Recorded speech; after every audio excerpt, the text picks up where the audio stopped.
और अब बात शाहजहांपुर की करें तो शाहजहांपुर विधानसभा एक ऐसी सीट जहां पिछले 8 चुनाव से लगातार बीजेपी जीत रही है। योगी सरकार में वित्त मंत्री सुरेश खन्ना लगातार 8 बार चुनाव जीत चुके हैं। यहां पर एसपी का अब तक खाता ही नहीं खुला। ऐसे में क्या एक बार फिर से 2022 में बीजेपी का कमल खिलेगा या फिर आजमगढ़ में साइकिल दौड़ेगी? किन मुद्दों पर जनता वोट करेगी, जरा देखिए। गरम चाय की प्याली है और चाय की चुस्की के साथ हो रही है बात चुनाव की, क्योंकि माहौल 2022 का बना हुआ है। भाई चाय की चुस्की ले ली जाए। देखिए भाई साहब लोग चाय पी रहे हैं, कितना आनंद आ रहा है भाई साहब चाय में। बहुत आनंद आ रहा है।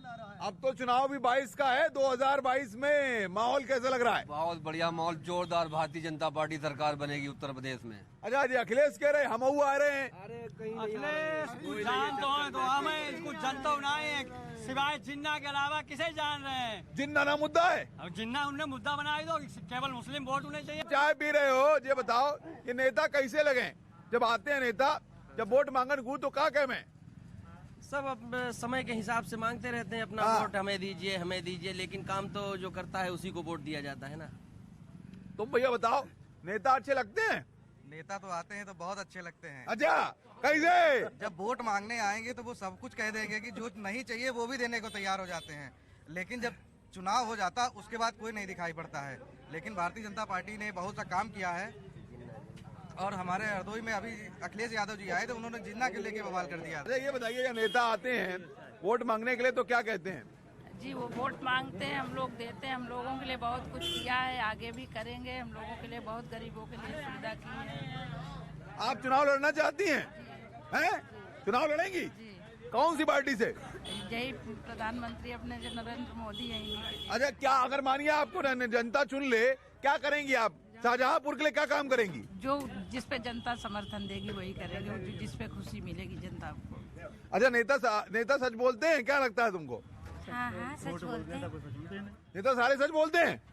नहीं, सब सच भी नहीं बोलते, कुछ सच बोलते, कुछ नहीं भी बोलते। अच्छा, आपको क्या लगता है नेता सारे सच बोलते हैं? सच भी बोलते हैं, झूठ भी बोलते। देखो भैया, बड़ी बात कह रही नेता जो है। भाई साहब टोपी आगे आ जाओ। भाई साहब चाय हमारे यहाँ चाय वाय चल रही है जी। क्या चल रहा है? माहौल बीजेपी का चल रहा है। अच्छा, ये बताओ, ये नेता जब आएंगे, वोट चाय तो पी रहे हो आप गर्मा गर्म, जब नेता वोट मांगने आएंगे, अखिलेश भी आएंगे, बहन जी भी आएंगी और योगी जी भी आएंगे। भाई दिक्कत ये है, कैसे चुनेंगे आप? कौन कौन शाहजहांपुर का विकास करेगा? शाहजहांपुर का विकास अभी तक खन्ना जी ने किया है, वही करेंगे और योगी जी को ही वोट देंगे। क्या कह रहे हो? हम बताइए अपनी बात आपको। हाँ बताओ। बात यह है कि सरकारें सब बेकार बेकार। ये भैया ये सबसे बड़ा है। हाँ, एक सबकी मजबूरी है, जो विकल्प है भाजपा। हाँ। इसके अलावा कोई विकल्प है नहीं। बाकी अगर दूसरे को बनवाई दो वो बहुत ज्यादा बेकार, उससे बेकार है। हाँ, मतलब कोई सरकार बढ़िया है नहीं। आओ, ये चाय चल रही है गर्मा गर्म, क्या लग रहा है इस बार माहौल? टक्कर किसमें है? कौन कौन में टक्कर लग रही है? सही है माहौल बीजेपी का। माहौल टक्कर कौन में है? जाबार बीजेपी की कौन सी टक्कर होगी? क्या मालूम, लड़ाई देखेंगे। अच्छा, ये बताओ पप्पी भाई, जब नेता आते हैं सुबह सुबह, लोग भी आते हैं, चाय पीते हैं, पप्पी भाई की चाय में ऐसा क्या खास है? पता नहीं, सब राम कृपा है। राम कृपा है, सब राम कृपा है। देखिए ये पप्पी भाई की चाय है और गर्मा गर्म। देखिए समोसे भी यहाँ पर तैयार हो रहे हैं। 6 विधानसभा की सीटें यहाँ पर हैं और 5 पर तो भारतीय जनता पार्टी का कब्जा है। लेकिन चाय के साथ जब बात हो रही है चुनाव की, 1 सीट पर समाजवादी पार्टी का कब्जा है। अब की बार यहाँ पर जनता किसको चुनेगी, क्योंकि फैसला जनता को करना है। पप्पी टी स्टॉल से मैं अनुपम मिश्रा, कैमरामैन विपिन के साथ किसी और शहर में चाय के साथ सियासत की बात होगी। तब तक मुझे दीजिए इजाजत। नमस्कार।